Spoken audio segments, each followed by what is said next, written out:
12 अक्टूबर 2024 को इंफॉर्मेशन पहली मर्तबा फैली चंद सोशल मीडिया ग्रुप्स पर और पीजीसी के ही सोशल मीडिया ग्रुप्स, जो कि हफ्ते का दिन था। 13 अक्टूबर 2024 को इंफॉर्मेशन फैलती फैलती हमारे तक पहुंच गई, चंद सोशल मीडिया इन्फ्लुएंसर्स तक पहुंच गई, चंद वकला तक पहुंच गई, सहाफी लोगों तक पहुंच गई। 13 अक्टूबर 2024 को तमाम लोगों ने जो सोशल मीडिया पर इन्फ्लुएंसर्स हैं उन्होंने वीडियो बनाकर अपना मजम्मती बयान दिया कि अगर एक बच्ची के साथ रेप हुआ है तो उसके ऊपर एफआईआर अब तक क्यों नहीं हुई, मुल्जमान क्यों नहीं पकड़े गए। अब मिस हैंडलिंग होती जा रही है। 13 अक्टूबर की रात को मुझे चंद पुलिस ऑफिसर्स की कॉल आई कि मतीन भाई मुझे बताएं कि आखिर ये बच्ची कौन है, ये बच्ची कहां पर है, इसके वालिदैन कहां पर हैं, कोई एफआईआर बनती है, हम एफआईआर देते हैं। यानी पुलिस वाकयातन पर्चा देना चाह रही थी। पुलिस खुद वाकयातन ये पर्चा देना चाह रही थी कि अगर कोई इस वाकये के अंदर मुलव्वस है तो हम उसके ऊपर एफआईआर काटें। अब मिस हैंडलिंग्स कैसे हो रही है, जरा तवज्जो दीजिएगा। जी बिल्कुल। 14 अक्टूबर 2024 को एक बहुत जबरदस्त एहतजाज होता है तमाम स्टूडेंट्स का गुलबर्ग कैंपस में, जिसमें पीजीसी के तमाम स्टूडेंट्स इकट्ठे होकर प्रोटेस्ट करते हैं। पहली मिस हैंडलिंग हुई प्रिंसिपल सादिया से। हाँ जी बिल्कुल। जब ये बात फैली तो बजाय कि दो लड़कों दो लड़कियों को इकट्ठा करते, उनको कहते कि आप हमारे रिप्रेजेंटेटिव हैं, आए आपको हम बच्ची की फैमिली से मिलवाते हैं, बच्ची से मिलवाते हैं, आप इनकी बात सुन लें, अगर आपको यकीन आता है तो बाकी स्टूडेंट्स को भी गाइड करें। ये नहीं हुआ। हुआ क्या, प्रिंसिपल ने धमकी दी उस स्टूडेंट को कि तुमने पोस्ट क्यों लगाई। अब मैं खुद एजुकेशनल इंस्टीट्यूशंस रन करता रहा हूं। एजुकेशनल इंस्टीट्यूशन के लिए बहुत बड़ी बात होती है कि वहां पर लड़की कोई लव अफेयर में निकल गई या फिर वहां पर रेप हो गई, ये तो बहुत ही बड़ा मामला है कि कैंपस की दूध के अंदर हो गया। बेसमेंट में बताया तो जाता है। प्रिंसिपल कहीं ना कहीं परेशान भी थी कि कैंपस की रेपुटेशन को बड़ा मसला बनेगा। मिस हैंडलिंग ये हुई कि बजाय कि उन नौजवान स्टूडेंट्स को प्रॉपरली गाइड किया जाता, उनके ऊपर प्रेशर लगाया। और ये जो नौजवान स्टूडेंट्स होते हैं ना, ये स्प्रिंग की मानत है। टीनेजर्स होते हैं। आप इनको दबाएंगे, जितना स्प्रिंग को दबाएंगे स्प्रिंग उतना उछलेगा। तो स्टूडेंट्स ने फिर अपनी एहतजाज रिकॉर्ड करवाना शुरू किए, सोशल मीडिया इन्फ्लुएंसर्स ने अपनी मजम्मती बयान देने शुरू कर दिए। ट्विटर के ऊपर टॉप ट्रेंड बन गया पीजीसी रेप केस को लेकर। मिस हैंडलिंग अभी होती जा रही है। अब बजाय कि इतना बड़ा मामला बन गया, कोई हुकूमती लीडर सामने आता और वो कहता है कि मैं इस मामले की इंक्वायरी करता हूं। 14 अक्टूबर आ गई। 14 अक्टूबर 2024 को एहतजाज हुआ बड़े पैमाने पर, और वहां पर अलेजेडली ये कहा जा रहा है कि पुलिस ने, स्टूडेंट्स बड़े तहम्मुल से आ रहे थे, पुलिस ने जब उनके ऊपर और गार्ड्स ने जब उनके ऊपर तशद्दुद शुरू किया तो मामला खराब हो गया। पहले नंबर पे तो टीचर्स और स्टाफ ने, जो कैंपस का जो टीचर्स और स्टाफ थे, उन्होंने स्टूडेंट्स को कैंपस में बंद करने की कोशिश की। कोई वॉशरूम के लिए नहीं जाएगा, कोई बाथरूम के लिए नहीं जाएगा, कोई पोस्टर नहीं बनाएगा। बजाय कि स्टूडेंट्स को गाइड किया जाता, उनको प्रेशराइज किया। अब जब ये खबर निकली कि जी बच्चियों को अंदर कैद कर लिया गया, तो उधर से लड़के आए हैं, जी हम अपनी बहनों को बाजियाब करवाएंगे। नौजवान लोंडे लपा रहे हैं, उनको तो नहीं पता क्या हो रहा है, हम अपनी बहनों को बाजियाब करवाने जा रहे हैं। वो लड़की आई हैं, वो एक ग्रुप की सूरत में दरवाजा मार 4.5 दरवाजा तोड़ दिया। जब दरवाजा टूटा तो पुलिस मजीद हरकत में आ गई। अब हमने अमान को भी तो कायम रखना है। फिर मिस हैंडलिंग हो गई। अब यहाँ पर लाठीचार्ज शुरू हो गया, यहाँ पर आंसू गैस शुरू होगी। बजाय कि कोई पुलिस ऑफिसर फ्रंट पे आकर कहता बेटा मैं आपकी बात सुनता हूँ, वहां पर चंद पुलिस ऑफिसर्स ने ऐसे बयान दे दिए कि बच्चे मजीद गर्म हो गए। जैसे एक डीएसपी ने कह दिया कि जी मेरी बेटी इतनी सस्ती नहीं है कि उसके साथ ये हो। अब बच्चों को ये लगा कि इसका मतलब है कि वो बच्ची सस्ती थी जिसके साथ ये हो गया। वो हुआ है या नहीं हुआ वो तो बाद में पता लगना था। हम बतौर वकील क्या कर रहे थे, चंद बुकला तो मौका वारदात पे पहुंच गए। हमने क्या किया, हमने लीगल कार्रवाई शुरू कर दी। मैं क्यों कह रहा हूं कि आपके साथ मेरा जो इंटरव्यू है बड़ा एक्सक्लूसिव इंटरव्यू है, क्योंकि अभी तक जो लीगल प्रोसीडिंग्स की हैं वो तो अभी तक किसी ने भी सामने नहीं की। नहीं आई, बिल्कुल भी ऐसा है। मेरे साथ जितने भी स्टूडेंट्स टच में थे, मैंने तमाम स्टूडेंट्स को कहा बेटा प्रोटेस्ट नहीं करना, आपकी बात मेरे तक पहुंच गई है, पूरी कौम को पता लग गई। अब हम करते ये हैं कि कोई लीगल प्रोसीडिंग शुरू करते हैं।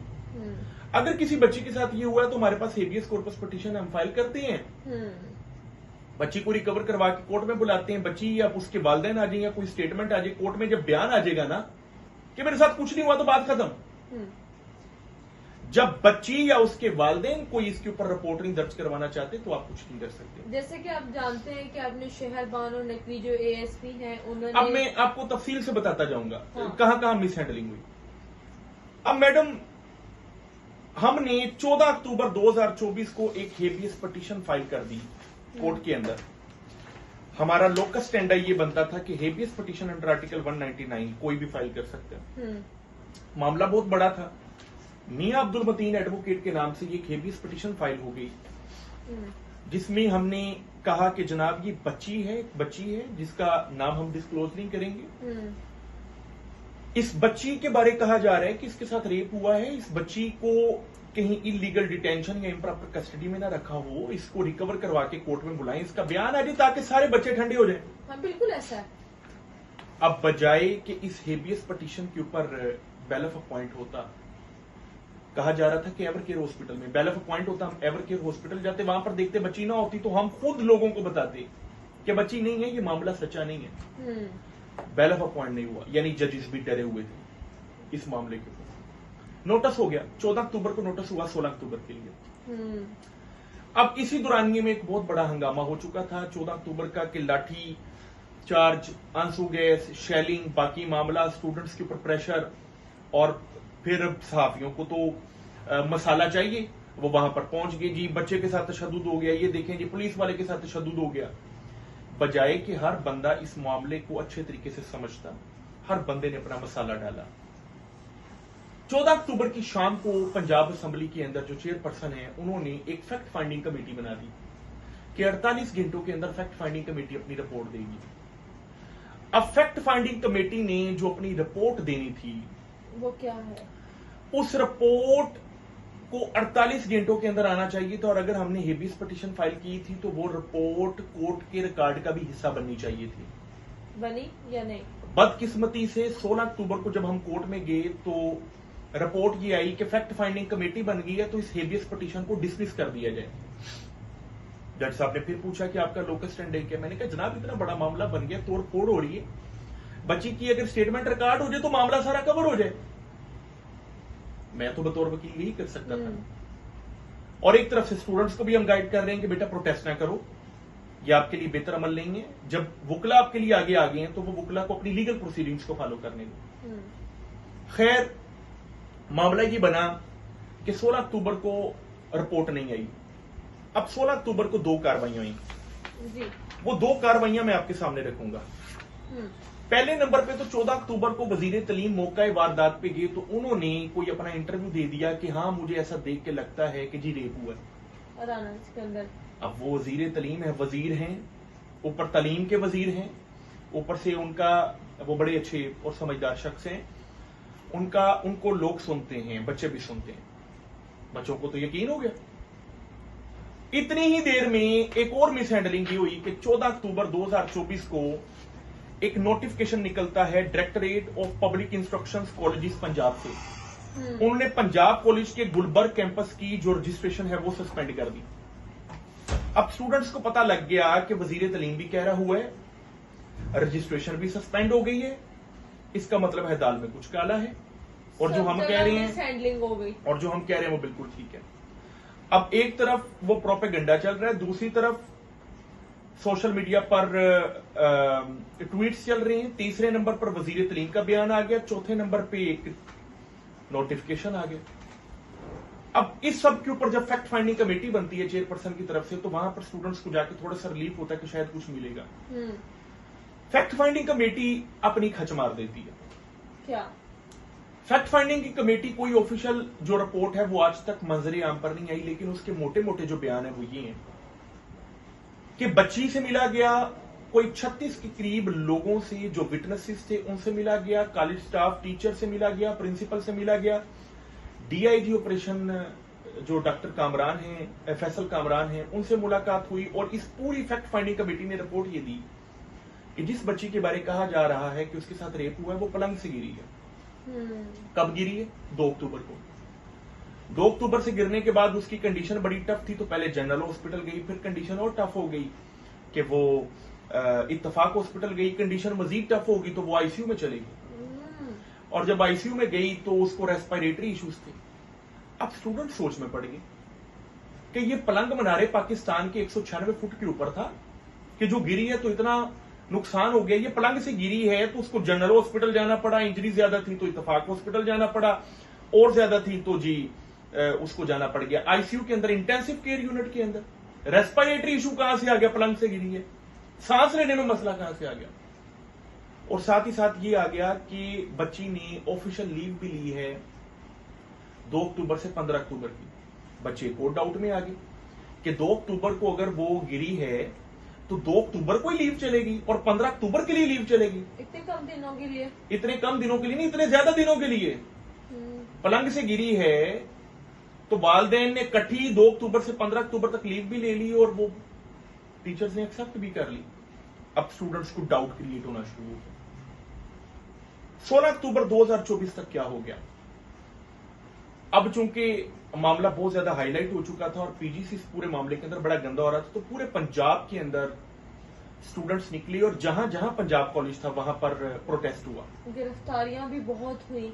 प्रोटेस्ट तो पहले हो रहे थे बड़े पीसफुल, जब स्टूडेंट्स के अंदर चंद इंतशारी अनासर ने माहौल खराब किया, और वाकयातन स्टूडेंट्स के अंदर इंतशारी अनासर ने माहौल खराब किया, लेकिन बजाय कि उसको अच्छे तरीके से हैंडल किया जाता, उसको गलत तरीके से हैंडल करके मजीद माहौल खराब कर दिया पुलिस ने। मार मार डंडे छोटे छोटे बच्चों के ऊपर, सर फाड़ दिए, कमीज फाड़ दी, पैंट फाड़ दी, गिरफ्तारियां शुरू। माहौल तो खराब होना था। इस पूरे मामले के अंदर मैडम एक पर्चा होता है 16 अक्टूबर 2024 को डिफेंस ए के अंदर, पर्चा है 1965/24। इस पर्चे के अंदर ये पंजाब पुलिस ने पर्चा दिया डिफेंस ए थाने के अंदर, जहां पर एएसपी वो क्या नाम है अपने, शहर बानो नकवी, वो एएसपी है उस पूरे एरिया के ना, डिफेंस एरिया के। इस पर्चे के अंदर मोहम्मद सज्जाद नामी एक मेरा ख्याल एसएचओ है, ये सब इंस्पेक्टर है। इन्होंने कहा कि मैं अपनी टीम के साथ मौका वारदात पे गया हूं तो एक इंफॉर्मेशन बड़ी फैली हुई थी कि बच्ची के साथ ज्यादती हुई है, तो बच्ची का नाम तो सीगा राज में रखूंगा, लेकिन बच्ची से जब मैं मिला और वालदेन से मिला तो मुझे पता लगा कि ऐसा तो कोई मामला ही नहीं हुआ। ये एसएचओ साहब कह रहे हैं, ये मोहम्मद सज्जाद साहब कह रहे हैं। तो उन्होंने पर्चा दे दिया फॉल्स इंफॉर्मेशन का, पीके सेक्शन 20 और 354 लगा दी। वो लगती तो है नहीं, खैर लगा दी। सेक्शन 500, 501, 505 लगा दी। अब जहां पर वजीर तलीम कह रहा है कि हुआ वकुआ, जहां पर आपने कॉलेज का रजिस्ट्रेशन को सस्पेंड कर दिया, जहां पर सोशल मीडिया इन्फ्लुएंसर शोर डाल रहे हैं, तो वहां पर इंफॉर्मेशन तो फैलेगी ना। जब आप अपने वजीर का बयान सुनेंगे, कॉलेज का सस्पेंशन लेटर देखेंगे और आप जब सर्कमस्टांसेस ऐसे देखेंगे तो हर बंदा कहेगा दाल में कुछ काला है, तो हर बंदा बोलेगा, प्रोटेस्ट अपना रिकॉर्ड करवाएगा। जिंदा कौम है ना, जिंदा कौम। बात को काटिएगा मत मैडम जी, क्योंकि मजा अब शुरू होना है। 16 अक्टूबर 2024 को एफआईए ने एक पर्चा दिया। एफआईए का जो पर्चा है, ये पर्चा है 168/2024, साइबर क्राइम विंग ने पर्चा दिया। साइबर क्राइम विंग ने भी पर्चा दे दिया। 16 अक्टूबर को पंजाब पुलिस पर्चा दे रही है, 16 अक्टूबर को साइबर क्राइम विंग दे रहा है पर्चा। इसमें मैडम सादिया जवेद क्या कहती हैं कि we have been trying to find the facts with the help and cooperation of Punjab Police Lahore. So far, we have not found the victim or family. कि Punjab college की जो प्रिंसिपल हैं वो कह रही हैं कि हम पंजाब पुलिस के साथ मिलकर कोऑपरेशन के अंदर काम कर रहे हैं, हमें वो बच्ची ही नहीं मिली। यानी एक पर्चा पंजाब पुलिस देती है जिसके अंदर कहा जा रहा है कि जी बच्ची से हमने मिल लिया, उसका तहरीरी बयान ले लिया, बच्ची के वालिदैन से मिल लिया, उन्होंने कहा कि ऐसा वकूआ ही नहीं हुआ। और दूसरी जानब सेम डे के अंदर पंजाब कॉलेज की प्रिंसिपल एफआईए के अंदर पर्चा करवा रही है, और पर्चा करवाते हुए अपनी स्टेटमेंट क्या दे रही है कि हमने पंजाब पुलिस के साथ मिलकर बच्ची को ढूंढने की कोशिश की, बच्ची ही नहीं मिली। अगर बच्ची ही नहीं मिली तो फैक्ट फाइंडिंग कमेटी की रिपोर्ट कैसे आ गई कि 15 अक्टूबर तक उस बच्ची की लीव थी। इत्तफाक हॉस्पिटल कहां से आ गया, जनरल हॉस्पिटल कहां से आ गया, पलंग से गिरना कहां से आ गया।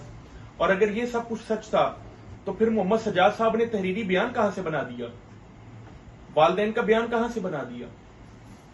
ये थी मिस हैंडलिंग।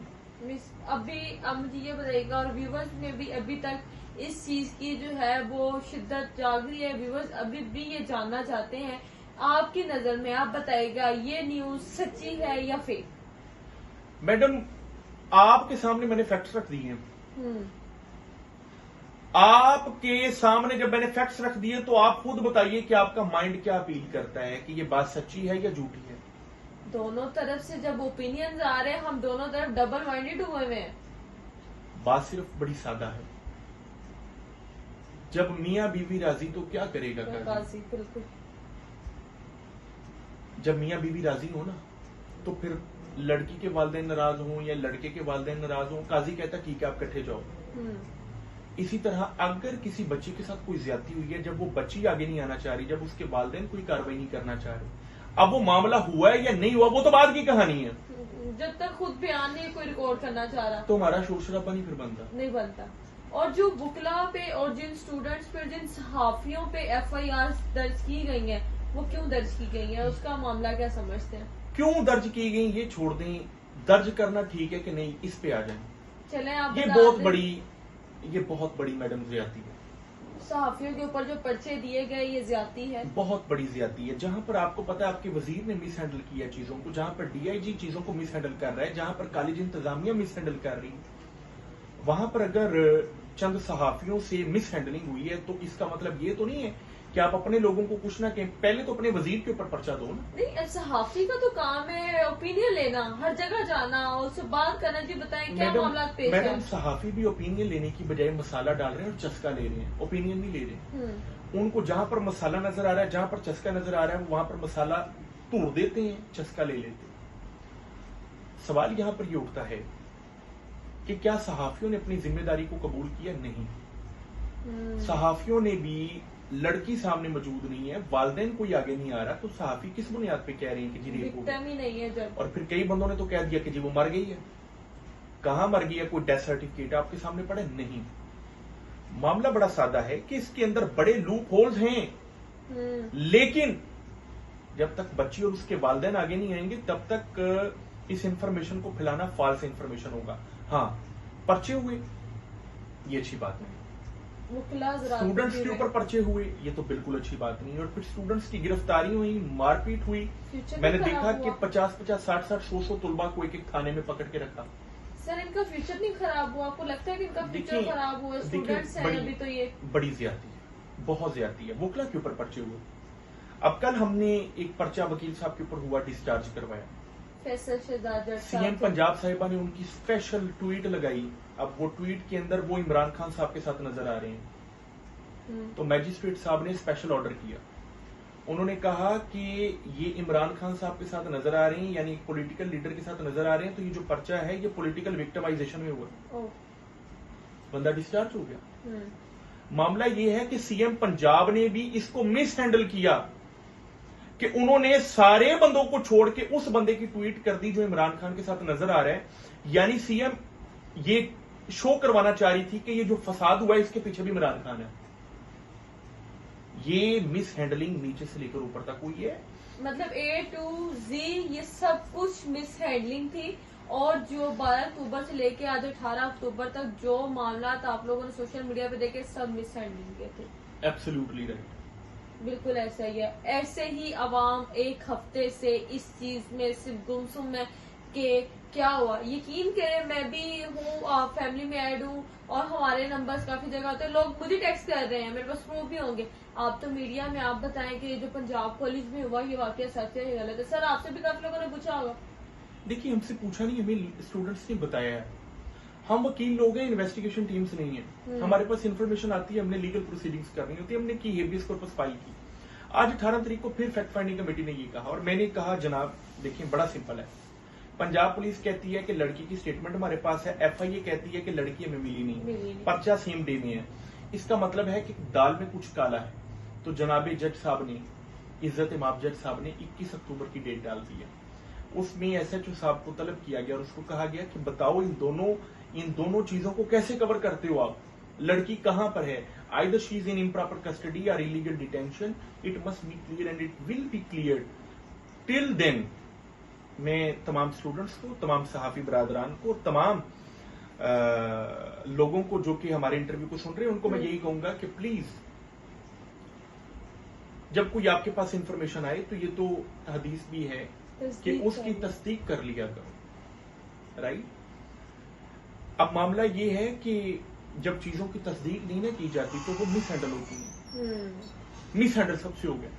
खैर ये पूरी कौम के लिए एक सबक भी होगा, आइंदा कोई फेक इंफॉर्मेशन नहीं देगा।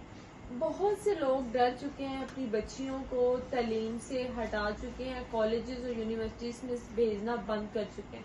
उन पेरेंट्स को क्या कहेंगे और उन लड़कियों को क्या कहेंगे जो डर के घर बैठ गए, जबकि ये सब कुछ एक फेक न्यूज और मिस हैंडलिंग थी।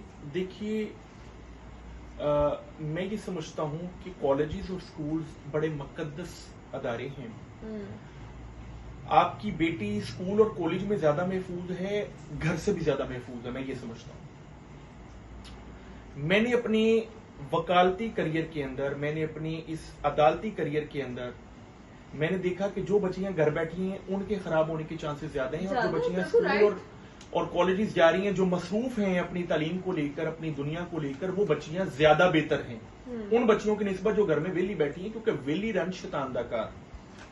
आप अपनी बेटियों को बचाना चाहते हैं ना, आप उनको पढ़ाएं, जरूर पढ़ाएं। और इस तरह का अगर कोई वाक्य हो गया तो इस तरह के सैकड़ों वाक्य तो घरों में हो रहे हैं जहां पर कोई कजन, कोई मोहल्लेदार, कोई रिश्तेदार, सगा बाप बच्चों के साथ रेप हो रही हैं, बच्चियों के साथ रेप हो रही हैं। तो आप इसका मतलब ये तो नहीं है कि बच्चियों को घर से निकाल देंगे। कॉलेजेस भेजिए, स्कूल्स भेजिए, बच्चों की तालीम पे फर्क नहीं पड़ना चाहिए। और ये जो मिस हैंडलिंग हुई है, मैं ये समझता हूं कि जो आपका इंटरव्यू है ये बड़ा क्लासिकल इंटरव्यू है, और इस टाइप का इंटरव्यू मेरा नहीं ख्याल अब तक कोई